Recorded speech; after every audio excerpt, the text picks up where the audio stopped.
Madam Chair, ACAP is just as foreign to us, technically, as Senator Bato, as it is provided Yes, in Yusek line Dimapuro, item. I Yes, po. understand that it's under the DSWD budget. If you recall, in the Senate, I handle the DSWD budget, but like the COMELEC's mysterious addition of 12 billion, this 26.7 billion in the budget of the DSWD is alien to me.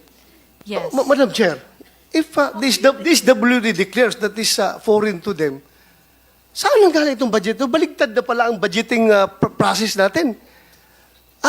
Ang Kongreso na magde-decide kung anong project i-implement ninyo.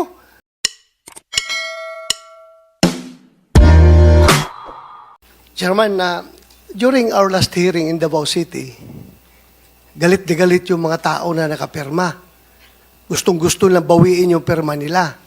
And I told the regional director that you said during our previous hearing that hindi mo alam kung anong gagawin para pagbawi ng perma dahil, as you said, there's no rules covering that withdrawal of signatures. Wala kayong COMELEC resolution, the most, wala talaga kayo enabling law na pagbabasihan sa lahat ng gagawin ninyo.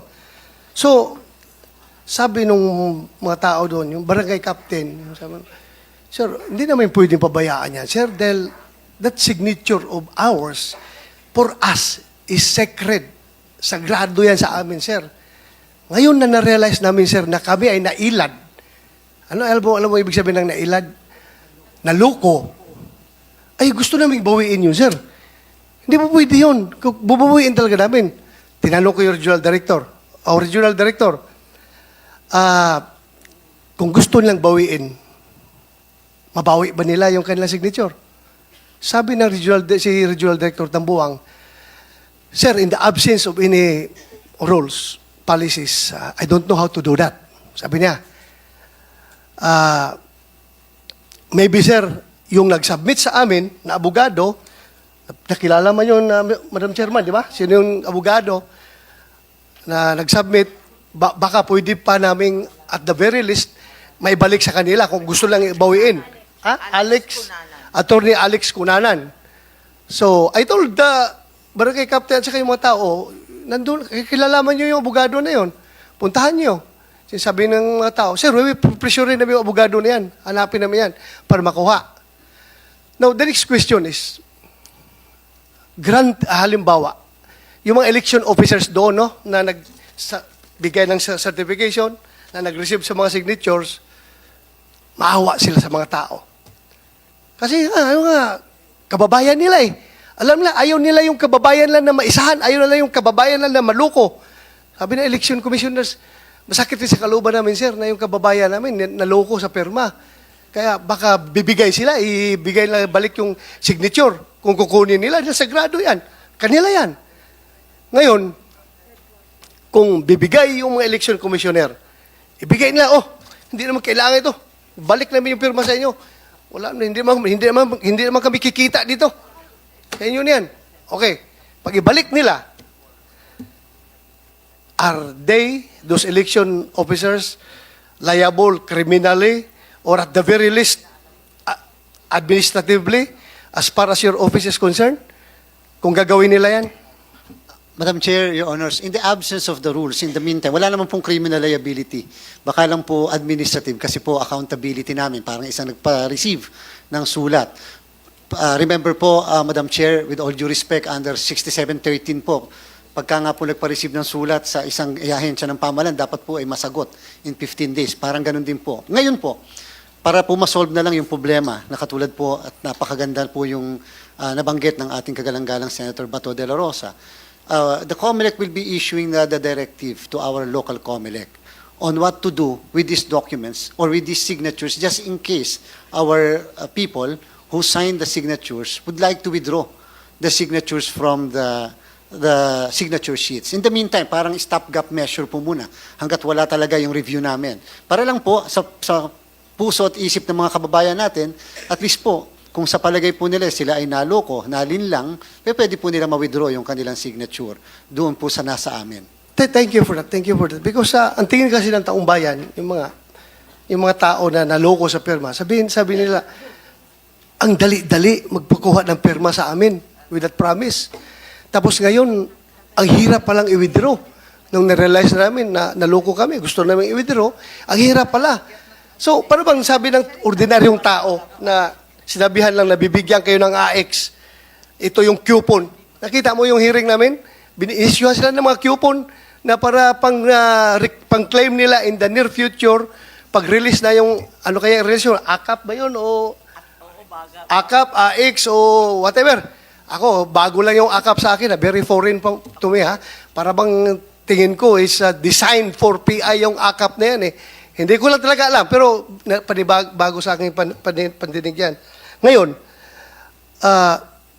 sabihin kasi na ordinaryong tao, ano ba itong gobyerno na ito? Porque ordinaryong tao lang kami, pahirapan kami, karapatan na nga namin yan ang nababayulit. Gusto nga na karapatan namin yung bawiin yung aming perma. Hindi pa ibibalik sa amin. So that's very, very injustice on the part of the ordinaryong tao. So it is incumbent on your part as Comelec, sana gawan ninyo ng action dahil yung mga tao doon sa Davao, kung parang sa manok pa, nagpapanikad na ba? Yung gano'n na, gusto na talagang sumugod sa election officer, Comelec election officer's office para kunin yung kailang perma. So please, bilisan nyo yan para mabigyan nyo ng guidelines yung mga tao nyo doon sa baba. Yung mga tao naman nyo sa baba, they are willing to do that kung may clearance sa'yo. Yes, please, Madam Chair. Your Wala Honor. naman sigurong nagkukontrol sa'yo, no? Wala naman po. sigurong Wala pong- pipigil sa'yo na gawin yan. Yes, Madam Chair, Your Yeah. Honors. Gagawin po namin. And again, sa mga nanonood po sa kasalukuyan, gusto lang po namin i-guarantee. Lahat po ng mga signature sheets na yan, kasama yung mga signatures, at this point ay walang kwenta. Mere scrap of papers. Kasi wala pa naman pong visa o kadahilanan kung bakit at paano nila gagamitin yan. Sa'yo, walang kwenta. Pero sa nag-initiate na malaki na ang ginastos, malaki na ang kapital ang nasunog, ay sabi mo nga, there's no deadline, ano yan, expiry. There's no expiration date. So pag nakalimutan na yung issue about PI, pwede ka na namang gabangin ng mga nag-initiate yan, tuloy natin yan dahil kompleto na. We have already, sobra-sobra nga ang na-claim nakuha nila eh. Yung ibang distrito, hindi lang 3%. Yung iba, 20% ang nakuha nila. So, talagang malaki na investment nila dyan.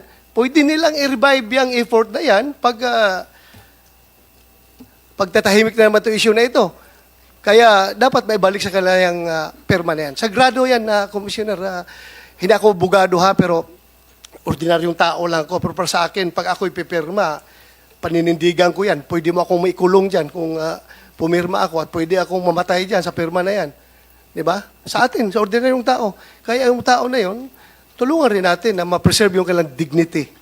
They want to get back their dignity na hindi sila maloko sa ginaganon. O ito, merong card dito. Pirma kayo, bigyan kayo ng card. Later on, that card can be claimed for cash ayuda from the government. Yun ang sabi sa kanila. So, please, Commissioner, gawin niyo po. Thank you. Yes, Madam Chair, Madam- Your Honors. thank you, Madam Maraming Chair. salamat po. We will do that immediately. Madam Chair. Yes, maraming salamat at gusto ko lang humirit. Nagulat din ako sa AKAP at mas lalo akong nagulat sa halaga. 26.7 billion. Isang programa na ngayon ko lang natuklasan at ngayon lang narinig, pero may bilin dito sa text, all soft projects including AKAP must go through the office of the Speaker. AKAP, AX, TUPAD, MAIP for the PI and other efforts. Madam Yes, Chair. Senator JB, Ako rin please. medyo naging curious sa AKAP, ngayon ko lang narinig eh. No? Siguro can ask the SWD, what is this program about? Is it just between the House and, kasi wala ho kami sa Senate na alam niyan eh. So is it with the SWD and the House of Representatives, yung program? Thank you, Madam Chair. Madam Chair, AKAP is just as foreign to us, technically, as Senator Bato, as it is provided Yes, in Yusek line Di Mapuro, item. I understand that it's under the DSWD budget. If you recall, in the Senate, I handle the DSWD budget, but like the COMELEC's mysterious addition of 12 billion, this 26.7 billion in the budget of the DSWD is alien to me. Yes. Madam Chair, if this WD declares that is foreign to them, saan lang galing itong budget? Baligtad na pala ang budgeting process natin. Ang Kongreso na magde-decide kung anong project i-implement ninyo. Hindi pala kayo ang nagre-request sa Congress na project na papunduhan, program na papunduhan. Baligtad eh. Madam Chair, it is not an exclusive project or program for Congress. It will be regular program, but it is technically foreign in the sense that it has no guidelines yet. Yes, Yusek So it does not Dimapuro, did you exist as request a for this program. project?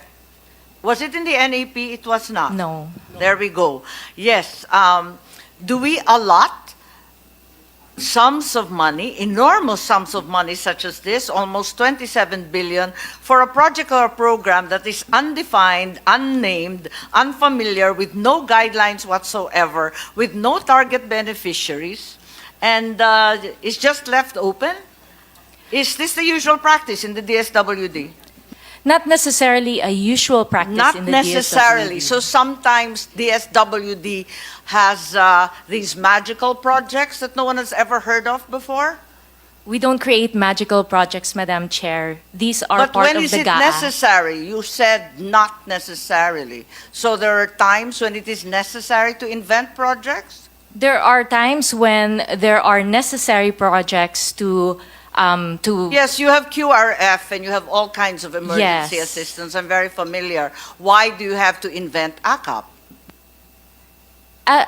ACAP is not invented. I But you believe just said that guidelines and the purposes had not been established. yes, guidelines have to go through proper policy procedures. So Pero it's not linagyan na ng invented out pera, of the walang air. nakakaintindi kung paano gagawin, kung kanino ibibigay. Walang kaplano-plano pero may pera na. Madam Chair, there are programs that are provided by the GAA for NGAs to implement. But before we Yes, do with all implement, due we have respect, to... Yusek, that is not the usual budget process we're familiar with. There's always a very well-defined project or program before a line item magically appears in the GAA. It's fought over, debated, and discussed very, very thoroughly in the subcommittees as well as the plenary. This wasn't. Madam Chair, we are currently creating the guidelines, and we would be happy to share with... Parang baliktad naman yata yung buhay natin. Ngayon mag-iimbento ng dahilan, magdi-design ng project, pupunteriya yung mga beneficiary. Pero in the meantime, linagyan muna ng bilyon-bilyon. Yan na ba talaga ang patakaran ng DSWD? Madam Chair, for programs that are intended for the poor, vulnerable, and disadvantaged, we welcome, obviously, more programs, and we would be grateful to be able to implement these other programs. I'm familiar with your mandate, but nothing in your mandate indicates that you should be inventing projects and that you are exempt from usual budgetary study and procedure. I'm sorry. Madam Chair, kaya siguro nagkaganon dahil hindi talaga sa kanila yung programa na yan. Gagawa lang sila ngayon. Oo, hindi talaga sa kanila. With due respect na, in fairness to Yusek Dimapuro, bago nga yan sa kanya. Sabi nga niya, foreign eh. Hindi niya alam. So, huwag ka mag-alala. We are not faulting you for that. Kaya we are just investigating dahil the usual mangyari is meron ng bahay yung pondo, like AX. Kung sisingit man yung meron mang intervention dyan during the BICAM, ang lower house at saka upper house, the most that they can do is siguro dagdagan yung amount ng AX na yan. Pero may bahay na yan. Pero yung gagawa ng bagong bahay dyan during the BICAM, I don't know how feasible is that. Kaya nga sabi ng aming chairman, it's very magical. Kayo mismo, DSWD, hindi nyo alam na, uy, boom! May Ay, may teka. ACAP pala na ganito kalaki. Totoo, may halaga. nabasa lang ako bigla, o naalala ko lang bigla. Sabi ni Yusek Dimapuro, hindi kita inaaway wag mo ipagtanggol yung AKAP pag hindi mo alam. Kasi lahat kami hindi alam. Kahit sinasabi ng DSWD, wala silang alam tungkol sa guidelines, foreign itong project, at linagay lang dyan, nasa press release na yung AKAP will provide 5,000 cash payment to 12 million poor households. Are you aware of that? Yeah, I've read those press releases, But isn't this a Madam mere Chair. duplication of so many programs already initiated by previous administrations, the 4Ps and then the AICs, the never-ending ayuda, SAP 1, SAP 2, walang katapusan to. So this is hardly a guideline. Pero ang liwanag na, nangako na ng 5,000 sa Madam Chair, 12 million households. Baka hindi mo alam. Madam Chair, I cannot confirm whether those are the numbers that are decided on, as we don't have any guidelines yet. Pamaskong handog to lumabas sa PNA December 27. Well, for our Christmas programs, or we don't have AKAP in or any of our Christmas programs, I can say that definitively.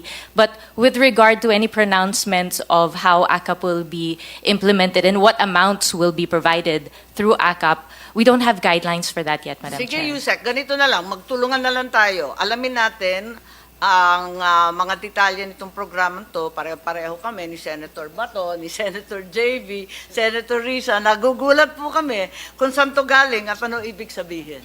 Yes po, Madam Chair. And I'd also like to say that we are very open to many innovations and new programs in DSWD. And it is not a new thing where we create something new. Madam Chair, just to add. Okay lang yan, okay lang. I'm not gonna fight with you over that, but that's completely inaccurate and untrue. Okay, Senator Bato, please. Pagkuhan ko lang kay Yusek na walang problema. Wala kang problema dito sa amin. Huwag kang mag-alala. Ang Huwag amin kang lang talaga mag-alala. is, nagulat lang kami sa Senado. AKAP. Hindi namin nakita yan sa, kahit na ilang araw mo pag-aralan yung NEP, kahit ilang araw mo pag-aralan yung GAB, hanggang sa kwan, hindi mo talaga makita yan. Nagulat na lang kami ngayon na may ganyan pala. Ikaw nga, nagulat ka sa inyong departamento yan. Okay lang, pareho tayong nagulat ngayon. A happy Huwag kang surprise, mag-alala. Senator Ha? Bato, Madam Chair. A happy surprise because it will help the disadvantaged Yeah. at the end of the day. Hindi, walang problema yan. Hindi, okay lang yan. Kung mapunta sa taong bayan yan, importante yan. Okay ako, walang problema. Yung nga lang, siguruhin ninyo dahil ang PNP ngayon, nagbabantay na pag mag-release kayo na babawasan na naman yung pera, ang 10,000 ibigay sa tao, tapos ibalik yung, bawiin yung 9,000, 1,000 lang maiwan doon sa tao. You hear that during our hearings, di ba? Yes, Madam kaya Chair, we bantayan are ninyo happy talaga for the yan. support of PNP to help Yeah. us in those payment areas. Oh, Off-site payment areas po siya. thank you. Madam Chair, dagdag ako Madam na lang. Chair. Dagdagan ko na lang yung, Senator JV, yung pagka-surprise hindi kita inaaway, natin. mahal ko yung pamilya mo. Ang course. problema, wag mo ipagtatanggol yung hindi mo kaya ipagtanggol. Ayan, Senator Madam Chair, JV, dagdagan ko na please. lang siguro yung surprise na ito. According to Infos, our appropriations chair of House, Saldico, said that 60 billion for the ACA program under the 2024 budget with 26.7 already lodged under DSWD. So 60 billion pa lang allocated dyan. So 26 billion pa lang nasa DSWD.